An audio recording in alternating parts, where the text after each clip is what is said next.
மகா கும்பாபிஷேகத்தில் அயோத்தி ராமர் கோவிலில் வைக்கப்படும் சிலை குறித்து எமது சிறப்பு செய்தியாளர் ஹரிஹரன் விவரிக்க கேட்கலாம்.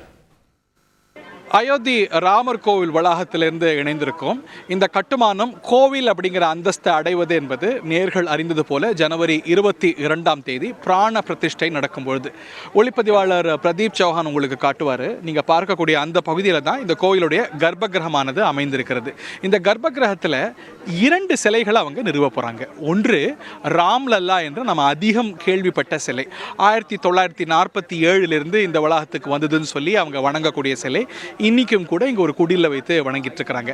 நம்ம அதிகம் அறிந்த இந்த ராம்லல்லா சிலையும் கர்ப்பகிரகத்தில் இருக்க போகுது. ஆனால் அது உற்சவ மூர்த்தி தான். அது சிறிய அளவிலானது, பக்தர்கள் பார்த்து தரிசிக்கிறதுக்கு ரொம்ப சிறிய அளவிலானது. பக்தர்கள் தூரத்திலேருந்து கர்ப்பகிரகத்திலேருந்து தரிசிப்பாங்க. அதனால இந்த கோயிலுடைய மூலவராக 3 சிலைகளை அவங்க வடிச்சிட்டு இருக்கிறாங்க. ஜெயப்பூர் கிரனைட்டில் ஒன்று, இன்னொன்று வேறு 2, அதாவது கர்நாடகத்திலேருந்து கிருஷ்ணசீலா அப்படிங்கிற ரக கற்களில் 2 சிலைகளை வடிச்சிட்டு இருக்கிறாங்க. அதாவது 4-5 வயது பாலகனாக பாலராமர் சிலைகள் அவை. அந்த 3 சிலையில எது தெய்வாதீனமாக இருக்கிறதோ, எது தெய்வ கடாட்சம் நிறைந்திருக்கிறதோ, எது தத்ரூபமாக இருக்கிறதோ அந்த சிலையை தேர்ந்தெடுத்து அதுதான் மூலவராக இந்த ஆலயத்தில் கர்ப்பகிரகத்தில் வழிபட போகிறது. இந்த மூலவரை இன்னும் அவங்க தேர்வு செய்யலை. அந்த 3 சிலைகளும் அயோத்தியாவில் செஞ்சுட்டு இருக்கிறாங்க. அதை பார்த்து வல்லுநர்கள்லாம் பார்த்து, இங்கே இருக்கக்கூடிய ஆன்மீக பெரியவர்கள்லாம் பார்த்து ஒரு சிலையை அங்கே வைக்க போகிறாங்க.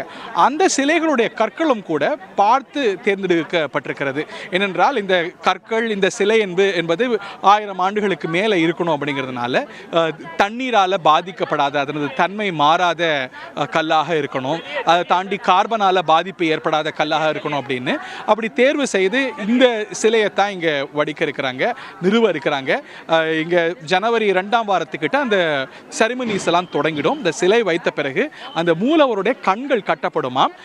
பிரதிஷ்டை தினத்தன்று தான், அதாவது அந்த 22 ஜனவரி தான் அந்த சிலையானது கண்கள் திறக்கப்பட்டு பக்தர்கள் பார்வைக்கு வேத மந்திரங்கள் ஓத காட்சியளிக்கும். அப்பொழுது முதல் தான் அந்த சிலை மூர்த்தி என்ற வடிவத்தில், தெய்வ திருமேனி என்ற அந்தஸ்தை பெறும்.